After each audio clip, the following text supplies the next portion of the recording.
हरियाणा की हर अपडेट के लिए बेल आइकन दबाएं और सब्सक्राइब करें STV हरियाणा न्यूज।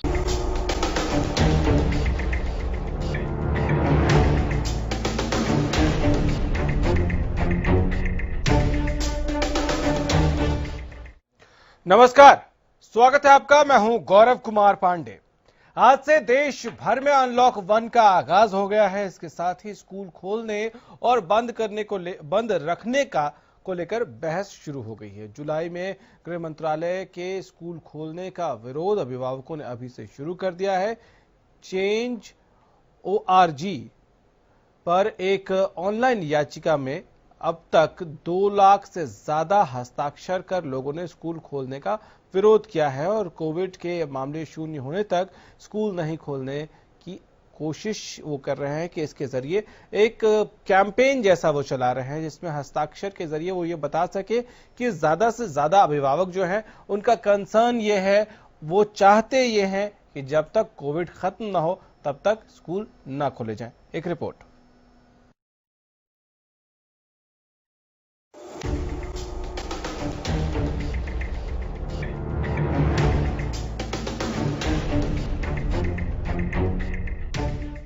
कोरोना के कहर से अपने बच्चों को बचाने के लिए अभिभावकों ने मोर्चा खोल दिया है। दरअसल केंद्र सरकार ने अनलॉक 1 के तहत फेज 2 में स्कूल, कॉलेज, शिक्षा संस्थान को खोलने के लिए सभी संबंधित पक्षों से बात कर जुलाई में फैसले पर विचार करने को कहा है। लेकिन इस फैसले के आने से पहले ही पेरेंट्स का विरोध शुरू हो गया है। हरियाणा सरकार ने 2 दिन पहले ही प्रदेश में स्कूल खोलने के लिए केंद्र सरकार को प्रस्ताव भेज दिया था। इस प्रस्ताव में स्कूल की 10वीं और 12वीं की कक्षाएं शुरू करने की मांग की गई है। वहीं सर्दियों की छुट्टियों को भी रद्द करने की मांग की गई है। सरकार की तरफ से भेजे गए प्रस्ताव में बोर्ड की परीक्षा वाली कक्षाएं यानी 10वीं और 12वीं की कक्षाएं 15 जून से लगाने की सिफारिश की गई है, तो वहीं जुलाई में 6ठी से 12वीं तक की कक्षाएं शुरू करने का सुझाव दिया गया है। कि हमने एक मांग की थी कि अभी जो हमारे बोर्ड की क्लासें हैं 10वीं और 12वीं, और हम सरकार से मांग की थी कि उनको खोलने के लिए हमें परमिशन दें और 15-15 बच्चे एक टाइम में आए ताकि सोशल डिस्टेंसिंग भी बनी रहेगी और हमारी पढ़ाई भी शुरू हो जाएगी। अब ये तो ठीक है कि क्लासें उस प्रकार से तो नहीं लग सकती थी कि 6 दिन क्लास लग जाए, पर 6 में 3 दिन कुछ बच्चों की, 3 दिन कुछ बच्चों, कुछ ना उसमें होने की संभावना थी। और जो ऑनलाइन पढ़ाई कर रहे हैं उसमें भी काफी कुछ जानने का बच्चों को अवसर मिल सकता है उसमें, कि अगर वो कुछ शंकाएं हैं उनकी तो वो अपने टीचर से पूछ सकते हैं। लेकिन इस पर निर्णय जो लेना वो केंद्र सरकार लेना, और जो इससे विशेषज्ञ हैं वही अपनी राय देंगे। तो जैसे ही वहां से परमिशन मिलेगी तो हमारी पूरी तैयारी है, तो हम क्लासेस शुरू करेंगे। लेकिन पेरेंट्स का कहना है कि देश में कोरोना मरीजों की संख्या लगातार बढ़ती जा रही है। ऐसे में बच्चों के स्कूल खोलने का फैसला खतरे को 100% और बढ़ा देगा।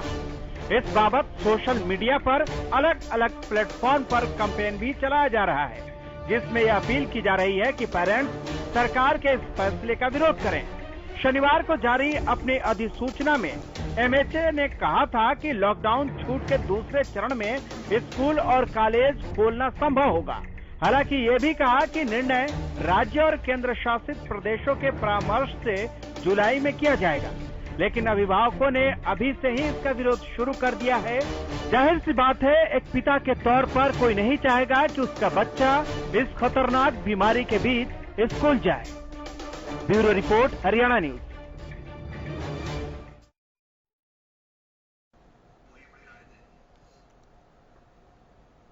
तो चर्चा का आगाज करें उससे पहले आज का सवाल जो हमने पूछा था दर्शकों से, उसमें जवाब मांगा है हमने। क्या आप कोरोना खत्म होने से पहले स्कूल खोलने के पक्ष में हैं?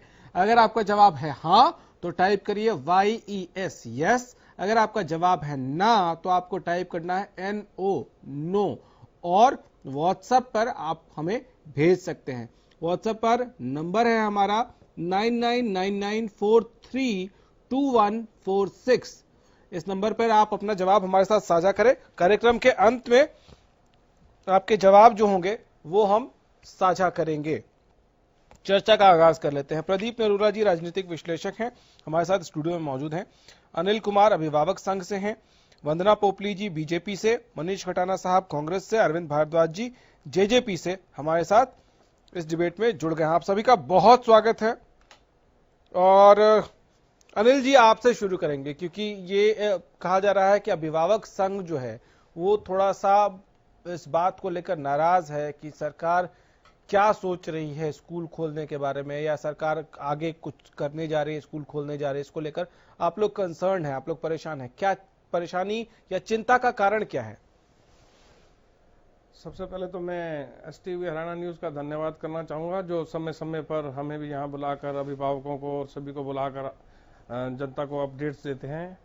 स्कूल के विषय में मेरी राय ये है, क्योंकि दिन पर दिन गुड़गांव के अंदर कोरोना केसेस बढ़ते जा रहे हैं, पिछले एक सप्ताह से तो ये काफी बढ़ गए हैं। तो मुझे तो ये लगता है कि अभी स्कूल ना ही खोले जाएं, और यदि ऐसी कोई व्यवस्था आती है खोलने की तो सोशल डिस्टेंसिंग अल्टर डेज में बुला के आधे बच्चे एक दिन बुलाकर ऐसा कुछ किया जाए, वरना बहुत मुश्किल काम है। क्योंकि बड़े आदमी जो भी हैं वो तो चलो भगवान ना करे किसी को क्वारंटाइन होता है, कोरोना होता है तो वो 14 दिन रह पाता है, लेकिन बच्चे के लिए अगर ये सोचा जाए, परमात्मा ना करे कभी किसी बच्चे के साथ ऐसा हो, उनके माता पिता के साथ क्या बीतेगी कि उनका बच्चा एक 14 दिन के लिए उनके घर से दूर कहीं एक हॉस्पिटल में, जिनकी उनको जानकारी भी नहीं होगी। ये सोचना ही सोच से बहुत ज्यादा बाहर है। तो इस वजह से मैं चाहूंगा अभी कुछ टाइम और ना खोले जाए स्कूल। कुछ टाइम और? कितना और? जिस प्रकार से अभी केसेस चल रहे हैं, इस जून के एंड तक पता लग जाएगा कुछ फिर कितना कम होता है। ये अभी जुलाई में होना है सर, जो ट्रेंड दिख रहा है बढ़ ही रहा है, हिसाब से बढ़ना ही है। अंत तक कुछ खबर, हम तो कहते हैं अच्छी खबर आए, सारा देश चाहता है, सारा संसार चाहता है, हालांकि हम तो कहते हैं अच्छी खबर आए, कुछ कम हो प्रकोप इसका। ठीक है। प्रदीप जी, change.org करके एक ऑनलाइन पर इंटरनेट के माध्यम से एक हस्ताक्षर अभियान, या यूं कहें कि सपोर्ट कितने लोग करते हैं, उसके लिए ये कैंपेन जैसा चल रहा है। और जब तक लास्ट मैंने अपडेट देखा, लगभग 2.25 लाख के आसपास लोगों ने इसको अपना सपोर्ट दिया था ऑनलाइन। तो ये चिंता या ये टेंशन क्यों? क्या आपको लगता है कि सरकार ने उस दिशा में कुछ कदम बढ़ाए हैं जिससे ये एक कंसर्न है लोगों में कि स्कूल खुल सकते हैं? देखिए, अभिभावकों की चिंता स्वाभाविक, इसमें कोई दो राय नहीं है कि बच्चा माँ बाप के लिए या पेरेंट्स के लिए या घर के लिए बहुत संजोग के और नाजुक, क्योंकि बच्चे की जो अवस्था है वो कोविड जैसी बीमारी से लड़ने की नहीं। नंबर 1। नंबर 2, ये चिंता या ORG चेंज जिसकी बात आप कर रहे हैं, ये स्वाभाविक है और इस तरह का पैटर्न उनकी राय है कि अभी वो स्कूल खोलने के पक्ष में नहीं है। देखो, मैं अब आपकी बताऊं, अभी तक सरकारों ने ये निर्णय नहीं लिया कि स्कूल खोले जाएंगे। अभी तक सिर्फ राज्य सरकारों से ये राय मांगी गई है कि क्या उनकी राय क्या है कि क्या स्कूल खोले जाएं या नहीं खोले जाएं। अभी ना कोई परिस्थितियां हैं, अभी जुलाई की बात हो रही है, जून तक क्या स्थितियां रहेंगी, क्या परिस्थितियां रहेंगी, ये वक्त आने वाला वक्त बताएगा। और क्या पैटर्न में स्कूल खोले जाएंगे, किस ऑड इवन में खोले जाएंगे, या सिर्फ बड़ी क्लासेस जो बोर्ड की क्लासेस हैं जिनसे कैरियर उनका तय होता है बच्चों का, सिर्फ उन तक बात रहेगी। देखिए, छोटे बच्चों के स्कूल, मैं सोचता हूं कि 8वीं तक के स्कूल खोलने के मैं भी पक्ष में नहीं हूं, बिल्कुल भी, किसी सूरत में भी। जब तक कोविड को नियंत्रण में नहीं किया जा सकता, जब तक हम उस स्टेज पर नहीं आ जाते, जब तक हमारे केसेस रिड्यूस होना शुरू होंगे, लगातार जब रिड्यूस होना शुरू होंगे, उसके बाद हम स्कूल खोलने की बात कर सकते हैं। अभी किसी चीज की राय मांगी जाती है, हर चीज पे रिव्यू भी होता है, हर चीज की राय भी मांगी जाती है, चाहे वो ट्रांसपोर्ट की थी, बिजनेस की थी, शॉप्स की थी, मॉल्स की थी, स्कूल भी आते हैं, इंस्टीट्यूशन है स्कूल भी, बात इनकी भी होगी। तो अभी सिर्फ बात हो रही है और अभी राय मांगी जा रही है। कुछ स्टेट इसके पक्ष में होंगे, कुछ स्टेट इसके पक्ष में नहीं भी होंगे, या परिस्थितियां कैसी होंगी। अब महाराष्ट्र में कुछ शहर ऐसे हैं, हरियाणा में कुछ शहर ऐसे हैं, दिल्ली ऐसा हो गया, MP में कुछ शहर ऐसे हैं, गुजरात में कुछ शहर ऐसे हैं जहां आप सोच भी नहीं सकते कि अभी स्कूल खोले जाएं। बिल्कुल। तो परिस्थितियां जैसी होगी उसके हिसाब से अभी सुझाव मांगे गए हैं। और जहां तक अभिभावकों का प्रश्न है, उनकी चिंताएं बिल्कुल सही हैं, क्योंकि वो जो मुहिम चलाए हैं, ये मुहिम उनकी इस बात का घोतक है कि अभी वो इस पक्ष में नहीं है कि बच्चों को स्कूल भेजा जाए। ठीक है वंदना जी, क्या सरकार इस दिशा में, हरियाणा की सरकार, आप लोग विचार कर रहे हैं इस बारे में कि कब तक स्कूल खोला जाएगा या इस तरह की कोई बातचीत है?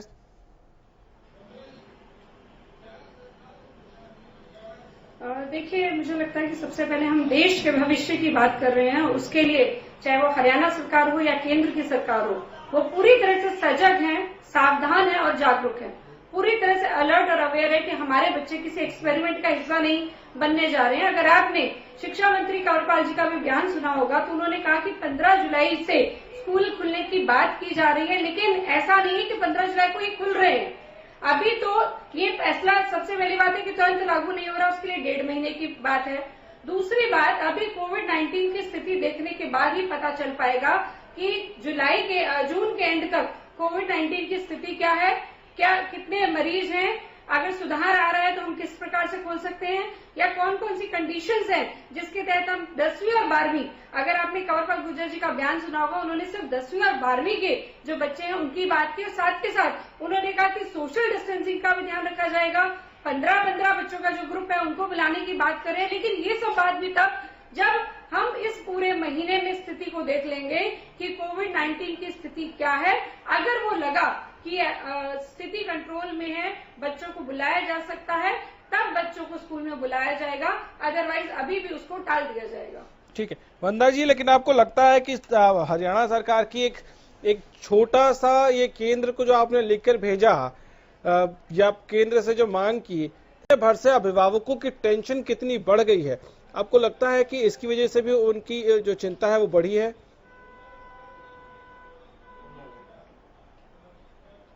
देखिए, मेरे बच्चे भी स्कूल में पढ़ते हैं तो मैं स्थिति को बहुत अच्छे से समझ सकती हूँ, लेकिन हरियाणा के जो अभिभावक हैं, हरियाणा की जो जनता है, वो अपनी सरकार पे पूर्ण विश्वास रखते हैं। उनको मालूम है कि अभी तक हमने जिस बेहतर ढंग से कोविड-19 की स्थिति को संभाला है, आगे भी हम पूरा ध्यान रखेंगे कि कहीं से भी जो लोग हैं उनको किसी तरह की परेशानी ना झेलनी पड़े। ठीक है मनीष जी, आपको लगता है कि सरकार के बस एक छोटे से कदम, हालांकि कोई फैसला नहीं हुआ, कुछ नहीं हुआ सर, और वो भी कह रहे हैं कि परिस्थितियां देखने के बाद ही आगे फैसला किया जाएगा, 10वीं और 12वीं के लिए ही उसमें भी प्रिकॉशंस के साथ उस पर विचार किया जाएगा खोलने पर। उसके बावजूद पेरेंट्स का ये जो कंसर्न है, उनकी जो चिंता बढ़ गई है, जिसके लिए वो कैंपेन तक चलाने शुरू कर दिया है ऑनलाइन उन्होंने, तो ये इसका एक कारण है जिस सरकार की ये जो कोशिश है या बातचीत है या विमर्श है, सिर्फ इतने भर से टेंशन बढ़ गई अभिभावकों की? देखिए, जैसा कि अनुला साहब ने बताया और जो अनुला साहब की बात थी, मैं उनकी बात से बिल्कुल सहमत हूँ कि बच्चों के विषय पर हम जो कोरोना की जो बात है, ये बहुत ही पेचीदगा मामला है और बच्चे इस चीज़ को हैंडल नहीं कर सकते। बच्चे इस चीज़ के सामने, इस बीमारी के सामने, क्योंकि उनकी इम्यूनिटी पावर कम होती है बड़ों के मुकाबले। क्योंकि हमारे यहाँ अब जो भी हम इस सिनेरियो को देख रहे हैं देश में, प्रदेश में और पूरे विश्व में, कि सबसे ज़्यादा इन्फेक्टिव अगर इसमें से कोई होता है तो वो अबव 50 ईयर्स जो हमारे बुजुर्ग हैं, सीनियर्स हैं, और बच्चों के साथ ये दिक्कत ज़्यादा होती है। तो कहने का मतलब ये है कि जो स्कूल की जो बात कर रहे हैं, भाई 10वीं का जो बोर्ड का क्लास है, 10वीं तक तो कोई मतलब ही नहीं कि आप स्कूल को खोलो जब तक स्थिति आपके नियंत्रण में नहीं आती। और जिस तरीके की वंदना जी जो बात कर रही हैं कि सरकार पे हमें पूर्ण विश्वास है या सरकार उसके अच्छे, तो जो सोशल डिस्टेंसिंग का अगर मामला है, अगर सरकार की बात करें तो बहुत सारी ऐसी जगह आपने भी देखा है, चाहे बाजार की बात कर लें, चाहे कहीं भी बात कर लें, तो कहीं भी सोशल डिस्टेंसिंग नहीं हो रही, जिसका खामियाजा और नतीजा आज ये देखने को मिल रहा है कि आज गुड़गांव में डेली जहां पर प्रति दिन जो केस की संख्या थी वो 2, 3, 1, 2 आया करती थी, पिछले एक सप्ताह से वो संख्या बढ़कर 150, 157, 129, मतलब 150 का आंकड़ा पार कर रही है पर डे। तो जिस स्पीड से बढ़ रहा है, क्योंकि जिस स्पीड से बाजार खुले, सोशल डिस्टेंसिंग का उल्लंघन हुआ, जिस तरीके से और दुकानें खुली या शराब की दुकानें खुली और बहुत सारी ऐसी चीजें थी जहां पर सरकार बिल्कुल हमें लगता है नाकामयाब रही, सोशल डिस्टेंसिंग फेल रही, और कोई भी अभिभावक अपने बच्चों के साथ ये जोखिम नहीं उठा सकता, वो हरियाणा का हो, प्रदेश का हो, दिल्ली का हो, चाहे वो पूरे देश में कहीं का हो। तो मैं सरकार का एक इसमें संज्ञान लेना चाहता हूँ। आप ये कह रहे हैं कि सरकार की इमेज ऐसी है कोरोना के इस काल में। मैं जवाब देना चाहूंगी। हाँ बोलिए वंदना जी। मनीष खटाना जी, बड़ा अच्छा लगा कि आपका कंसर्न है अभिभावकों की तरफ और प्रदेश की जनता की तरफ, पर ऐसा लगता नहीं कि आपकी पार्टी का कहीं से भी कंसर्न है। आप यहाँ पर बात कर रहे हैं हरियाणा सरकार के स्कूल खोलने के डिसीजन की। अगर हम बात करें कि हम स्थिति को देखकर खोलेंगे, उस पर आप ऑब्जेक्शन उठा रहे हैं, आप सोशल डिस्टेंसिंग की बात कर रहे हैं यहाँ पर। लेकिन महाराष्ट्र में किसकी सरकार है? महाराष्ट्र की सरकार क्या कहती है कि हम जून 2020-21 से नया सेशन खोलेंगे, और उद्धव ठाकरे जी कहते हैं कि कोरोना वायरस महामारी बच्चों की शिक्षा का रास्ता नहीं रोक सकती है। वहाँ किसकी सरकार है? शिक्षा मंत्री किसकी है? उसका जवाब दीजिए, राजनीति मत करिए। मुझे उम्मीद थी कि इस समय में कि आज जितनी भी विपक्षी पार्टियां हैं कहीं ना कहीं सपोर्ट में खड़ी रहेंगी, जो लोग हैं उनको समझाने का काम करेंगी। आप पूरा का पूरा ढीला सरकार पे फोड़ देते हैं। आप क्यों नहीं यहाँ पर चैनल पर बैठ के अनुरोध करते हैं? गुड़गांव में आप बैठे हुए हैं, गुड़गांव से आप आते हैं, तो वहां बैठ के आप क्यों नहीं अनुरोध करते कि सोशल डिस्टेंसिंग का सभी ध्यान रखें? बजाय आप सरकार पर ठीकरा फोड़ रहे हैं। क्या आपकी जहां जहां पर सरकार है वहां पर आपने सब चीजों का पालन किया हुआ है? महाराष्ट्र वो स्टेट है जहां पर सबसे ज्यादा मामले आ रहे हैं, और वहां पर स्कूल खोलने की बात हो रही है, जून से खोलने की बात हो रही है। उसका जवाब आप नहीं देंगे? बहुत नहीं जवाब दूंगा, जवाब तो नहीं दूंगा, जवाब देने के लिए आया हूँ। वंदना जी, जवाब आपने बोला, बड़े आराम से सुना, इत्मीनान सुना। अब मेरे को उम्मीद है कि 2 मिनट आप मुझे 1.5 मिनट दे देना, ज्यादा मत देना। मैंने अपनी बात रखी एज ए अभिभावक, एज ए हरियाणवी, एक हरियाणा के नागरिक होने के नाते। मैंने कोई सरकार का या कांग्रेस का पक्ष नहीं रखा, ना मैंने कांग्रेस की बात करी।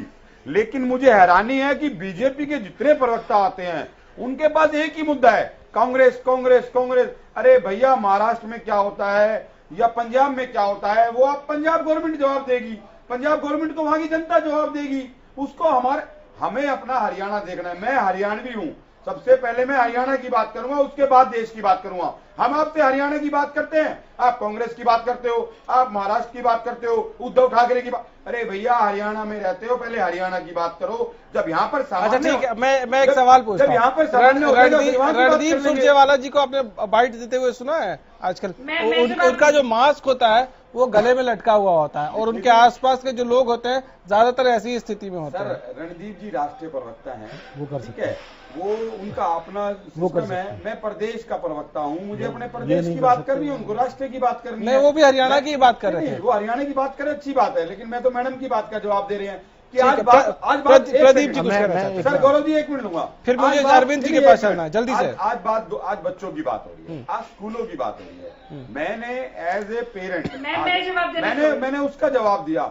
आप पता नहीं कहां से कांग्रेस कांग्रेस, अरे राजनीति से ऊपर उठो ना। राजनीति के अलावा भी देश में कुछ है, राजनीति में क्या बुराई है? अलावा भी कुछ है, राजनीति में क्या बुराई है? नहीं राजनीति मत करो। ये राजनीति में क्या बुराई है? राजनीति में क्या बुराई है? ठीक है, आऊंगा वंदना जी 1 मिनट। प्रदीप जी कुछ कह रहे हैं। गौरव, अभी बात आई, देखिए एक अभी चर्चा में बात आई कि बच्चों की इम्यूनिटी कम होती है। विषय ये नहीं है। हमारा जो सोशल और फैमिली स्ट्रक्चर है, बच्चा बच्चा ही होता है, चाहे वो कितना ही बड़ा क्यों ना हो जाए। अगर किसी फैमिली में बच्चा है और वो यंग है, तो माँ बाप के सामने या दादा दादी के सामने वो बच्चा ही है, तो वो उसे बच्चे की तरह ही ट्रीट किए जाते हैं। इसलिए अभिभावकों की चिंता बिल्कुल वाजिब है कि वो उसे आज की स्टेज में भी, चाहे वो 10वीं में पढ़ता हो या 12वीं में पढ़ता हो, उसे बच्चा। बात इम्यूनिटी की नहीं है, बात हमारे फैमिली स्ट्रक्चर की है, हमारे सोशल स्ट्रक्चर की है। ठीक है, जिसे बच्चे को बच्चा ही माना जाता है। ठीक है जी, मेरा एक छोटा सा प्रश्न है, क्या आपको या बीजेपी के प्रवक्ता को लगता है कि बच्चे स्कूल जाने के बाद सोशल डिस्टेंसिंग मेंटेन कर सकते हैं? उनकी चंचलता को आप कहां ले जाओगे? ये एक बहुत बड़ा प्रश्न। तो ये आप उनसे पूछिए ना, मैं उनसे क्यों पूछ रहा हूं? आप भी पूछ सकते हैं। गौरव जी एक मिनट, हाँ जल्दी से आप दे दीजिए, फिर मुझे अरविंद जी बहुत देर से हमारे साथ डिबेट में जुड़े हुए हैं, उनके पास भी चलना है। देखिए, जहां तक सोशल डिस्टेंसिंग का मामला है, सिर्फ एक वही नहीं है चैलेंज, और बहुत सारी चुनौतियां हैं। जब भी स्कूल खोले जाएंगे बहुत सारी चुनौतियां आएंगी स्कूल के सामने, सरकार के सामने, टीचर्स के सामने, बच्चों के सामने, अभिभावकों के सामने, और उन सबको हमें फेस करना पड़ेगा। एक चीज आप मानेंगे कि हमें नहीं मालूम कि ये कब कोरोना जो वैश्विक बीमारी है कब खत्म होगी, लेकिन हमें इसके साथ आगे बढ़ना पड़ेगा। लेकिन स्थिति अगर बिगड़ती है तो उसके लिए हमारी कॉस्ट, हमारे बच्चे कभी भी नहीं हो सकते हैं। इस चीज को भी मान लीजिए, हरियाणा सरकार इस चीज को मानती है। हमने अभी स्कूल खोलने के विषय पे विचार किया है, कुछ भी फाइनलाइज नहीं हुआ है अभी। तो केंद्र सरकार ने भी इसके लिए कोई गाइडलाइन जारी नहीं की है कि कौन सी, अभी वो कह रहे हैं कि हम उस पर काम कर रहे हैं, गाइडलाइन जारी की जाएगी। तो अभी इसमें समय है, अभिभावकों की चिंता को हम समझते हैं, अपनी राय बता रहे हैं, हम कौन सा विरोध कर रहे हैं आपका? तब तक ठीक है, स्कूल नहीं खोले जाएंगे, ये मैं आश्वासन आपको दे सकती हूँ। ठीक है। अरविंद जी, माफी चाहूंगा, बहुत देर से आप इंतजार कर रहे हैं, आपकी बारी नहीं आ पाई अभी तक। जेजेपी का पक्ष क्या है स्कूल खोलने को लेकर? देखिए गौरव जी, एक पिता के रूप में व्यक्तिगत तौर पर तो मैं भी नहीं चाहता कि आज की सिचुएशन में आज ये स्कूल शुरू हो, क्योंकि हम सभी, आप हूं, मैं हूं, या यहाँ पैनल पर जितने भी लोग बैठे हैं, सभी अपने बच्चों को लेकर बड़ा कंसर्न रखते हैं और उनको लेकर बड़े चिंतित हैं। परंतु एक सरकार के रूप में जब आप काम कर रहे होते हैं, एक सरकार के रूप में जब आप सोच रहे होते हैं, तो सिर्फ आप आज के बारे में नहीं सोचते, आप आगे 2 महीने 6 महीने तक की प्लानिंग आप लेकर चलते हैं और एक आशावादी होकर आप ये मानकर चलते हैं कि मान लीजिए 1 महीने 2 महीने बाद अगर स्थिति नॉर्मल होती है या नॉर्मल होने की ओर हम बढ़ते हैं, तब उस स्थिति के लिए हम तैयार रहें कि हमें किस तरह से आगे काम करना है। तो और जब भी ये लॉकडाउन की स्थिति आती है, जो जब एक लॉकडाउन खत्म होता है और अगले की बारी आती है, तो केंद्र सरकार की ओर से सुझाव मांगे जाते हैं। उसी में प्रदेश सरकार की ओर से ये सुझाव था कि 10वीं 12वीं चूंकि बोर्ड की क्लास है, तो उनके लिए अगर सोशल डिस्टेंसिंग को फॉलो करके अगर क्लासेस ओपन की जाएं, तो ये एक सुझाव था प्रदेश सरकार की ओर से, जिस पर केंद्र सरकार विचार करेगी। आगे फैसला केंद्र सरकार जो लेगी उसमें जनता की राय भी होगी, चाहे वो सोशल मीडिया के जरिए ली जाए या इलेक्ट्रॉनिक मीडिया के जरिए ली जाए या कोई और तरीके से जनता की राय ली जाए, और भी लोगों के सुझाव लिए जाए, बुद्धिजीवियों के या शिक्षा वर्ग से जो जुड़े हुए लोग हैं, उसके बाद कोई सरकार फैसला लेगी। आनंद फानंद में इस तरह के कोई फैसले नहीं लिए जाते। जून के लिए जो एमएचए की गाइडलाइंस आई हैं, उनमें स्कूल का कहीं कोई जिक्र नहीं है। तो अभी फिलहाल ऐसा कुछ नहीं होने जा रहा। आगे क्या होता है, हो सकता है, हम तो ये मानकर चले, हम तो आशावादी हैं कि जुलाई में स्थिति बेहतर होंगी, और हम चाहेंगे अगर स्थिति बेहतर हो तो हमारे बच्चे स्कूल जाएं। परंतु हाँ, मैं बिल्कुल सहमत हूँ कि आज वो स्थिति नहीं है, खासतौर पर जहां हम रह रहे हैं, जिन शहरों में, चाहे फरीदाबाद हो, गुरुग्राम हो, सोनीपत हो, बहादुरगढ़ हो, झज्जर हो, इन जिलों में आज वो स्थिति नहीं है कि जहां स्कूल खोले जा सकें। परंतु सरकार आगे तक की प्लानिंग लेकर चल रही है, और सरकार जो भी फैसला लेगी वो बच्चों के हित में और अभिभावकों की जो इच्छा है उसका ध्यान रख के ही लेगी। ठीक है जी। अनिल जी, मुझे एक बात बताइए कि क्या, जैसा आपने शुरुआत में सुना कि बीजेपी प्रवक्ता ने कहा कि हमने बहुत अच्छे से हैंडल किया है कोरोना को अब तक हरियाणा में, और उसको काउंटर करते आपने कांग्रेस को भी सुना, तो क्या ये इस वजह से भी है कि अब तक जो हैंडल करने का सरकार का के बाद जो इमेज बनी, चाहे गुरुग्राम की बात करें, फरीदाबाद की, जिस तेजी से बढ़ा, क्या इसकी वजह से भी कंसर्न है अभिभावकों का कि अभी तो भाई आग से खेलने के जैसा होगा ये? नहीं, अभी तो ऐसी कोई नहीं, सरकार अपनी तरफ से अच्छे कदम उठा रही है, बेहतर से बेहतर कर रही है, उनकी तरफ, उनके लिए हमें कोई शिकायत नहीं है। मनीष जी ने कहा, लेकिन उन्होंने उस वे में नहीं कहा कि सरकार कोई गलत कर रही है या कांग्रेस ऐसा कुछ कह रही है। मैं तो कह रहा हूँ पार्टीबाजी तो छोड़ देनी चाहिए, ऐसे में समाज के लिए कुछ करना है, सारी पार्टी मिलकर करें, और मिलकर करेंगे तभी ये कोरोना से हम निजात पाएंगे जी। सबसे पहले तो ये सरकार की तरफ से हमें कोई नाराजगी नहीं है, बेहतर कर रही है और बेहतर करेगी। और मैं आपके चैनल के माध्यम से अभिभावकों को एक बात और कहना चाहता हूं कि अपने बच्चों के मन से भय भी हटाएं। कुछ गलत भ्रांतियां लोगों ने फैलाई हैं, कोरोना ये है, कोरोना वो, जो चीज जेन्युइन है, एक्चुअल है, वो बच्चों को बताया भी ये चीज है।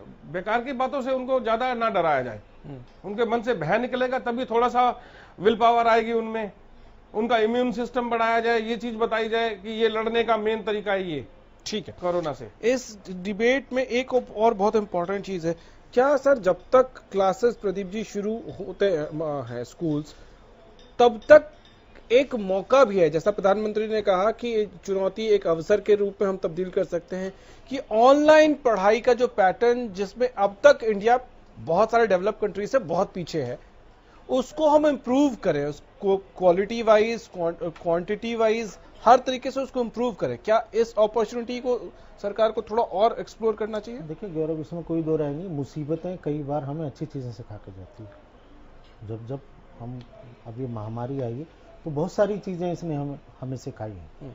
जिस ऑनलाइन ट्रांजैक्शन के लिए हम बिल्कुल प्रिपेयर नहीं थे, जब हमें केंद्र सरकार ने एक पॉलिसी बनाई कि ज्यादा से ज्यादा ऑनलाइन की बात की जाए, नोटबंदी के बाद जो एक फेस आया कि ऑनलाइन ट्रांजैक्शन की जाए, अगर वो आज ऑनलाइन ट्रांजैक्शन नहीं होती तो आज के दौर में हमारे लिए बहुत मुश्किल हो जाता। आज कोई भी आदमी नोट पकड़ने को तैयार नहीं है, कोई भी आदमी पैसे पकड़ने को तैयार नहीं है। तो वो बात सही है। वो बहुत सारी चीजें हैं, गली में पड़े हुए पैसे कोई नहीं उठा, बहुत सारी चीजें हैं कि वो हमें सिखाती हैं। और ये जो दौर आया है इसने हमें बहुत सारी चीजें सिखाई हैं। एक सबसे बड़ी बच्चों के लिए जो ऑनलाइन क्लासेस लगाई गई, ठीक है, हम अभी अभ्यस्त नहीं हैं, उसके बिल्कुल आदी नहीं है कि हम इस तरह की पढ़ाई के हम कंपेयर नहीं करते दूसरे देशों से, लेकिन हमारे यहाँ जो पैटर्न है उसमें हम अभ्यस्त नहीं है। लेकिन धीरे धीरे जो ये फेज आया वो हमने देखा, जो ये चीजें आई, अब आप देखिए कि हम कामकाजी लोग बिल्कुल अभ्यस्त नहीं थे कि घर में फैमिली के साथ भी रहना। वर्क फ्रॉम होम का कॉन्सेप्ट तो इंडिया में मतलब अब देखिए बहुत सारी कंपनियों ने इसे प्रचलन अपना लिया है कि अब वो आगे टाइम में बहुत सारे स्टाफ को, बहुत परसेंटेज स्टाफ को वर्क फ्रॉम होम से बात करेंगी, उसमें हम अपने कंपनियां खर्चा भी घटा सकती हैं। हाँ बिल्कुल। लेकिन बहुत सारी चीजें हैं, निस्संदेह ये ऑनलाइन जो शिक्षा की प्रणाली है ये हमें इस कोविड की देन भी है। अगर उसके मेरिट्स की बात की जाए तो मेरिट्स भी हैं, बहुत सारी चीजें हमने सीखी भी हैं इस दौर में। ठीक है, एक छोटे सा ब्रेक के लिए रुकना होगा। ब्रेक से जब लौटेंगे तो इसी बिंदु पर इस चर्चा को आगे बढ़ाएंगे कि ऑनलाइन क्लासेस को और इम्प्रूव कैसे किया जा सके, बच्चों को और ज्यादा आसान कैसे लगने लगे ये, या पेरेंट्स या टीचर्स भी अभी उतने अभ्यस्त नहीं हुए हैं। लेकिन ब्रेक पर जाने से पहले आपको एक इंसिडेंट जरूर बता दूं, हमारे दफ्तर में भी एक एम्प्लॉय ऐसा है जिसके पास एक ही फोन था और वो फोन वो घर पर छोड़ के आता है, वो इस वजह से क्योंकि उसको अपने बच्चों को ऑनलाइन पढ़ने के लिए वो फोन देने की जरूरत थी। तो ऑनलाइन पढ़ाई हो सके इसके लिए पेरेंट्स को भी आगे आना पड़ेगा। बहुत छोटा सा ब्रेक।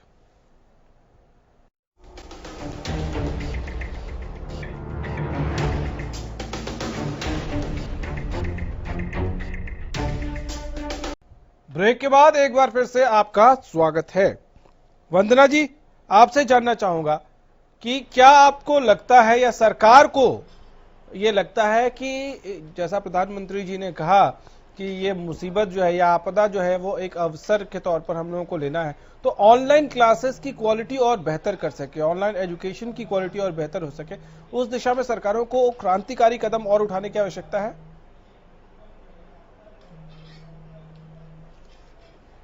देखिए, अभी प्रदीप जी बोल रहे थे, उन्होंने कहा कि किस तरह से ऑनलाइन ट्रांजैक्शन पहले से शुरू की गई जिसका बेनिफिट हमें आज दिखाई देता है। उसी तरह मैं कहूंगी कि हम जैसे मोदी जी दूरदर्शी हैं, वैसे ही हमारे आदरणीय मुख्यमंत्री मनोहर लाल खट्टर जी बहुत दूरदर्शी हैं। उन्होंने ऑनलाइन कार्रवाई हर तरह से शुरू कर दी थी। इसका फायदा हमें आज भी देखने को मिल रहा है। जहां तक आपका प्रश्न है, मैं वहां पर आना चाहूंगी। ऑनलाइन आप एजुकेशन की बात करेंगे, बिल्कुल हमें इसको आपदा से अवसर की तरफ बढ़ने का कदम है ये।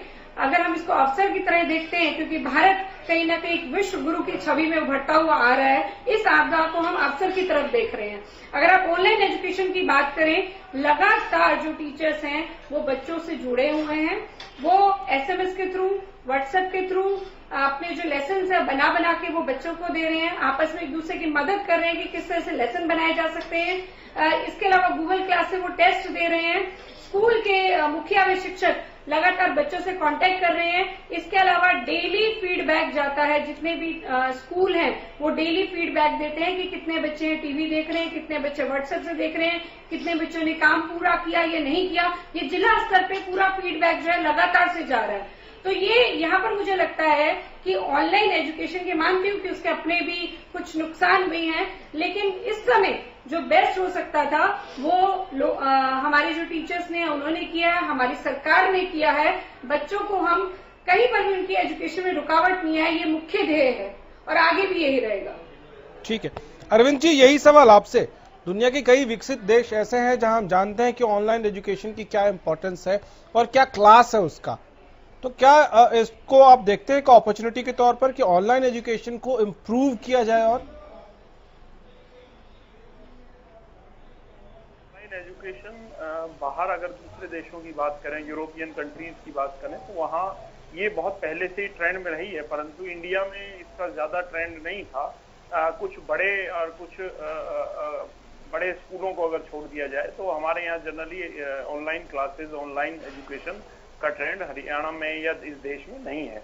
परंतु इसके लिए कई चीजें हैं, जो बुनियादी चीजें हैं, जैसे कनेक्शन, इंटरनेट के जो कनेक्शन है, ब्रॉडबैंड जो लाइन्स हैं, वो उनका होना बहुत जरूरी है, जैसे देहात में या रिमोट जो एरियाज हैं उनमें। इसीलिए देखिए, एक चीज बड़ी अच्छी नरेंद्र मोदी जी ने सोची थी, और कोरोना का तो अंदाजा भी किसी को नहीं था, उससे पहले ही डिजिटल इंडिया की जो बात उन्होंने की, डिजिटल पंचायतों की जो बात उन्होंने की, वो इसीलिए की, और बहुत सी जगह वो पहुंचा भी पाए और बहुत सी जगह काम उस पर चल भी रहा है। तो ये जो सब इंफ्रास्ट्रक्चर जो खड़ा करने की उन्होंने सोची, वो इसीलिए थी कि हम अपने गांव तक, अपने शहरों तक, रिमोट एरियाज तक, देहात तक इंटरनेट को पहुंचा सके। अगर वो 100% जिस दिन कंप्लीट हो जाएगा सभी जगह, तो उससे बड़ा फायदा होगा ऑनलाइन क्लासेस के लिए। तो आज वो सब चीजें जो उन्होंने शुरुआत की, वो आज उनकी सार्थकता नजर आती है कि वो कितनी अहम है। जैसे उदाहरण मैं देना चाहूंगा, इसी तरह से जैसे जनधन खाते खोले, जब ये खाते केंद्र सरकार ने खोले, तो सभी ने बड़ा इनका मजाक उड़ाया, विरोध भी किया कुछ राजनीतिक दलों ने कि इनसे क्या होगा, कुछ मिलने वाला नहीं है किसी को। परंतु आज देखा जाए तो उन्हीं खातों के जरिए लोगों को पैसा सरकार ने दिया। इसी तरह किसानों को जो 6000 सालाना, सर ये तो सियासत में चलता रहता है। आज जिस मनरेगा के बल पर सरकार इतना कह रही है कि हम इतने लोगों को रोजगार दे रहे हैं, उस मनरेगा को लेकर कितना कोसा गया था कांग्रेस को, आपको वो भी याद होगा। गौरव जी, इसमें फर्क है। असल में मनरेगा जब जिस समय शुरू किया गया था, उसमें बहुत बुरा हाल था, बहुत भ्रष्टाचार था। अब जब आधार कार्ड से वो लिंक किया गया, तो वो भ्रष्टाचार सामने निकल के आया और काफी हद तक अब उसमें सुधार है। मैं एक बड़ा मोटा सा उदाहरण दूंगा, बड़ी मोटी सी बात है, बड़ी सीधी सी बात है। स्वर्गीय प्रधानमंत्री राजीव गांधी जी ने एक बार कहा था कि जब हम दिल्ली से 1 रुपया भेजते हैं किसी के लिए, तो 10 पैसे ही उस तक पहुंच पाते हैं। ये खुद उनका एक ऑफिशियल बयान है, जिससे कोई मुकर नहीं सकता। आज अगर केंद्र की सरकार ने किसी किसान के खाते में 2000 रुपए डाले, तो क्या कोई ये कह सकता है कि 1999 पहुंचे? एक रुपया भी अगर कटा हो तो बताएं। अगर जनधन खातों में महिलाओं के लिए 500 रुपए डाले गए, तो कोई ये नहीं कह सकता कि 499 पहुंचे। पूरे 500 के 500 पहुंचे, 2000 के 2000 पहुंचे। तो ये जो उन्होंने जो मोदी जी ने जो पॉलिसी जो अपनाई, उसने एक बहुत बड़ा क्रांतिकारी बदलाव तो इस देश की व्यवस्था में किया है, ये हमें मानना पड़ेगा।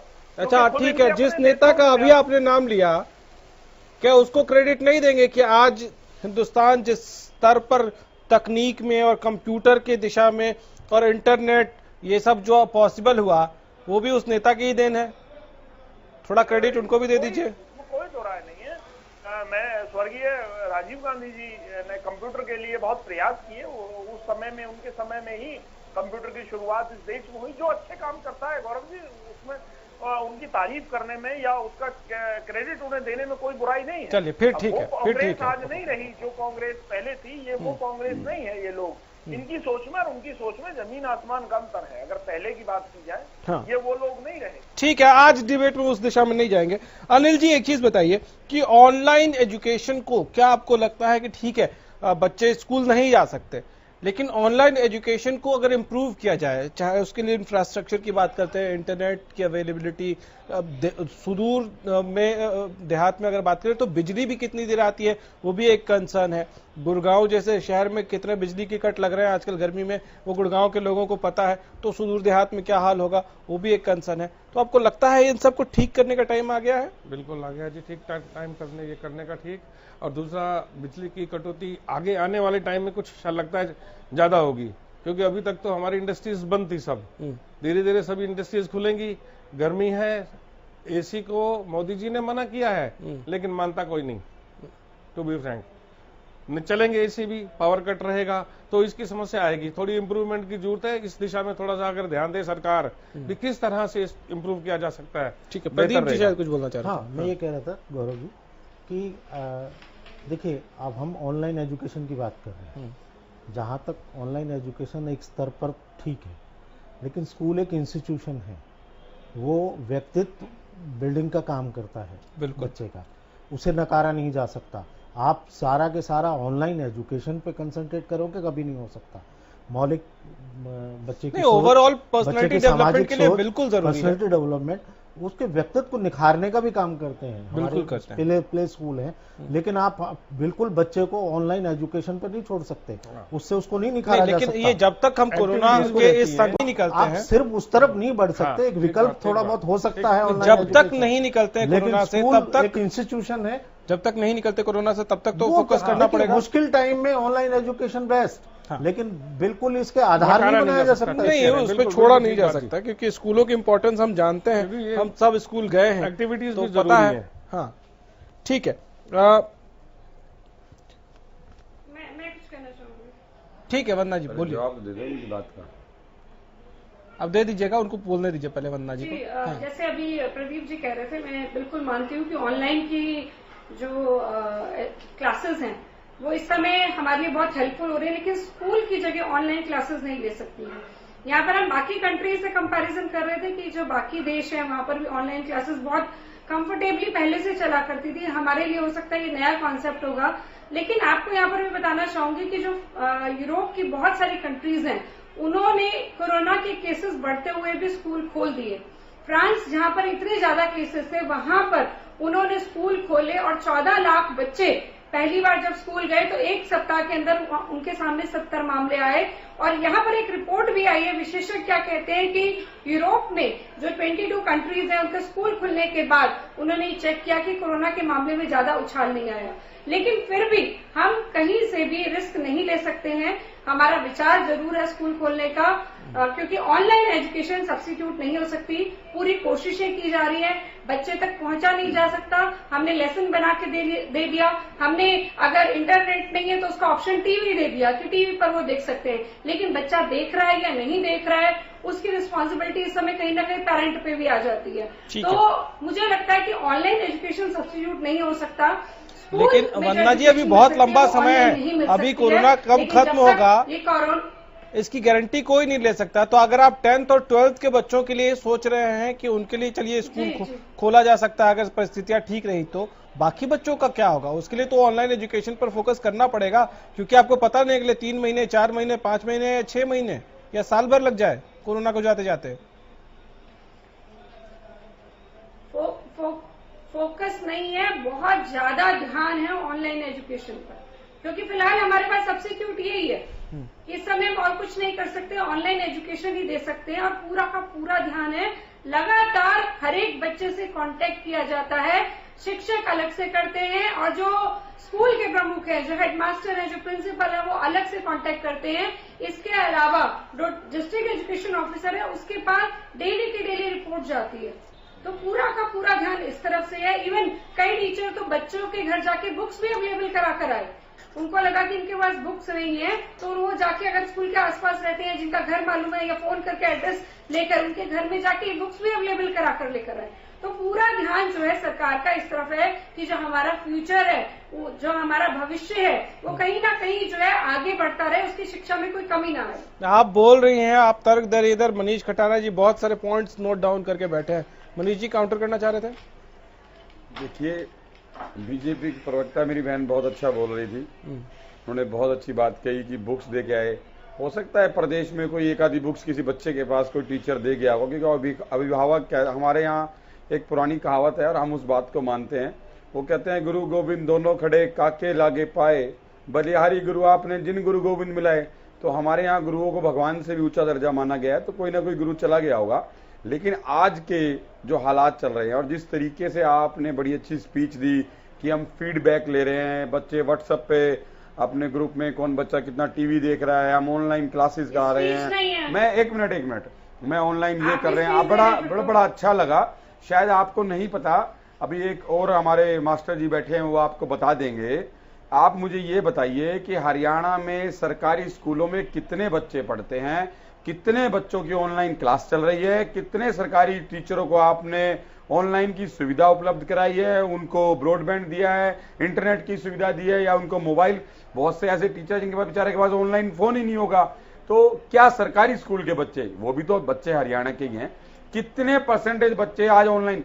ये गौरव जी जो सिर्फ और सिर्फ जो प्राइवेट स्कूलों में जो बच्चे पढ़ रहे हैं, जो अच्छे जो वेल सेटल्ड स्कूल है, वेल सेटल्ड जो फैमिली है, जिनके पास अच्छे फोन है, इंटरनेट की सुविधा है, जो इंटरनेट का खर्चा उठा सकते हैं, ये वो लोग जरूर ऑनलाइन पढ़ाई कर रहे हैं। वो फीडबैक वो प्राइवेट स्कूल वाले। आप मुझे एक बात और बताइए, सरकार ने कहा था कि आप जो स्कूलों की फीस भर रहे हो उसमें ट्यूशन फीस के अलावा कोई फीस नहीं भरनी। आप बताइए कि कौन से प्राइवेट स्कूल ने फीस छोड़ी है? गुड़गांव में सारे स्कूलों ने पूरी फीस ली है। आप उनके ऊपर क्या एक्शन लेंगे? आप कौन से एक बार में एक सवाल पूछिए। आपने अभी पहले सरकारी स्कूलों के इंफ्रास्ट्रक्चर और टीचर्स का और बाकी आंकड़ा पूछा है, उसका जवाब ले लेते हैं। वंदना जी। जी, 2 प्रश्न पूछे मनीष कटाना जी ने, लेकिन उनको ध्यान नहीं रहा कि विरोध करने के चक्कर में आप खुद ही फंस गए कि आप क्या बोल रहे हैं। आपको सिर्फ विरोध करना है। सबसे पहले आपने बात की कि शिक्षकों के पास फोन नहीं है।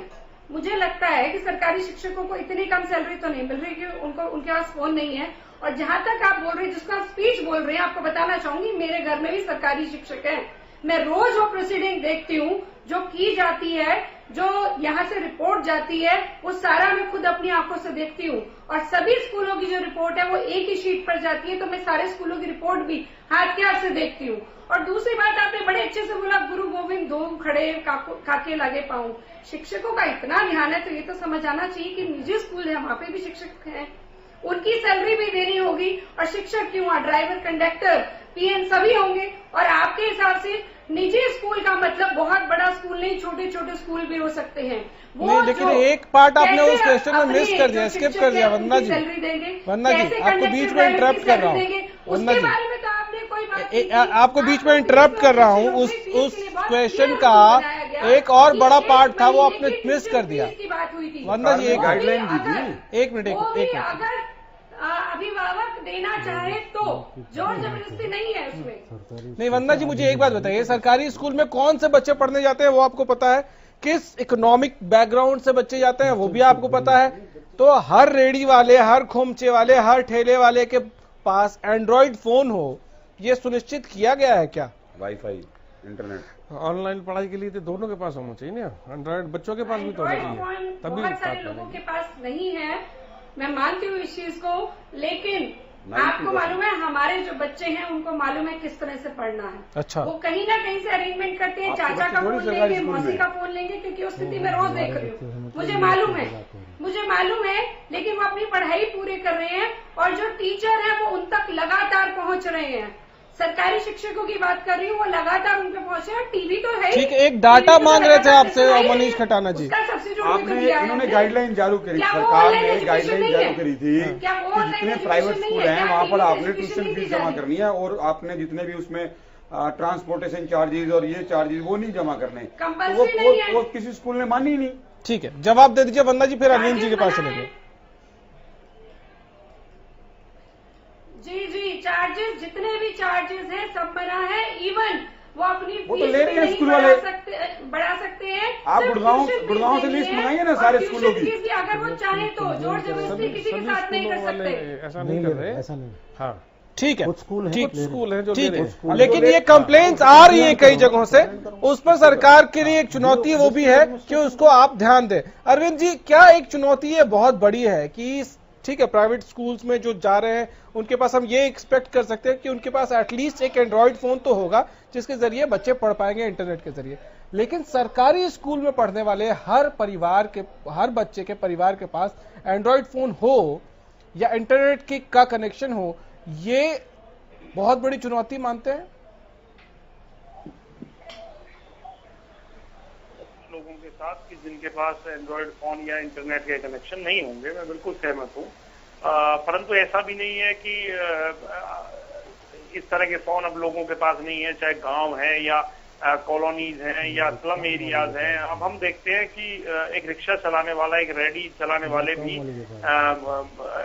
इंटरनेट यूज करते हैं। उनके पास भी, चाहे वो चाइनीज हो या कहीं और किसी और देश के सस्ते एंड्रॉइड फोन हो, अब लोग रखते हैं फोन। ऐसा भी नहीं है कि नहीं है, कुछ लोगों को हो सकता है ये दिक्कत हो। परंतु ये जो ऑनलाइन क्लासेस का जो डिसीजन था, देखिए एक होती है स्वेच्छा और एक होती है मजबूरी। ये स्वेच्छा का डिसीजन नहीं था, ये मजबूरी का डिसीजन था, क्योंकि इसके अलावा हमारे पास कोई और विकल्प नहीं था। कहीं भी स्कूलों को शुरू नहीं किया जा सकता था, रेगुलर क्लासेस को नहीं लगाया जा सकता था कोरोना की वजह से। इसीलिए मजबूरन सरकारों को ये फैसला लेना पड़ा ऑनलाइन क्लासेस का। तो ये मजबूरी का फैसला है, ये स्वेच्छा से या खुशी में लिया गया फैसला। ये मैं नहीं कह रहा हूँ कि आपके पास ऑप्शंस थे, आपने नहीं किए। मैं ये कह रहा हूं कि क्या ये एक चुनौती के तौर पर प्रशासन को या सरकार को देखना चाहिए कि उन लोगों तक भी, अगर मैं कह रहा हूं जिले में एक बच्चा भी ऐसा है जिसके घर पे एंड्रॉइड फोन नहीं है, तो उसका अधिकार कैसे कोई छीन सकता है, चाहे वो किसी भी कारण से है कि वो ना पढ़े। तो क्या ये एक चुनौती के तौर पर देखा जा सकता है कि ये सुनिश्चित किया जाए कि ऐसा कोई भी बच्चा ना छूट जाए जिसके घर पे एंड्रॉइड फोन या इंटरनेट का कनेक्शन नहीं है और इसकी वजह से वो पढ़ नहीं पाया।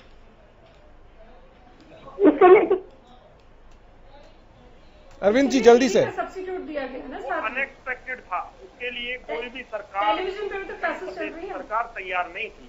ठीक तो हाँ, इनमें जो दिक्कतें आई हैं, जो आपने बात कही है, एक अच्छी बात है, एक अच्छा सुझाव है।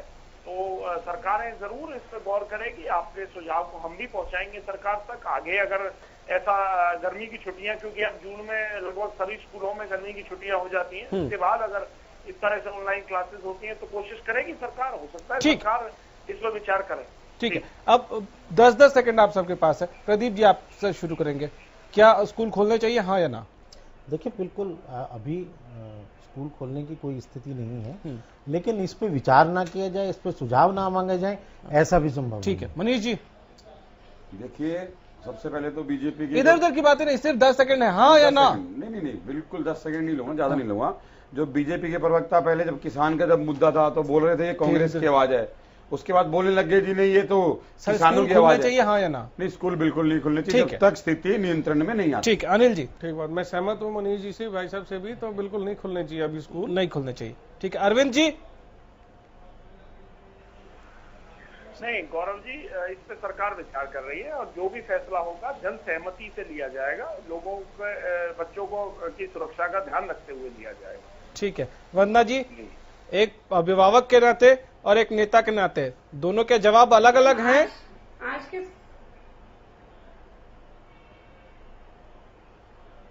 हम आज के समय की बात नहीं कर रहे हैं, हम बात कर रहे हैं 15 जुलाई के बाद की बात है।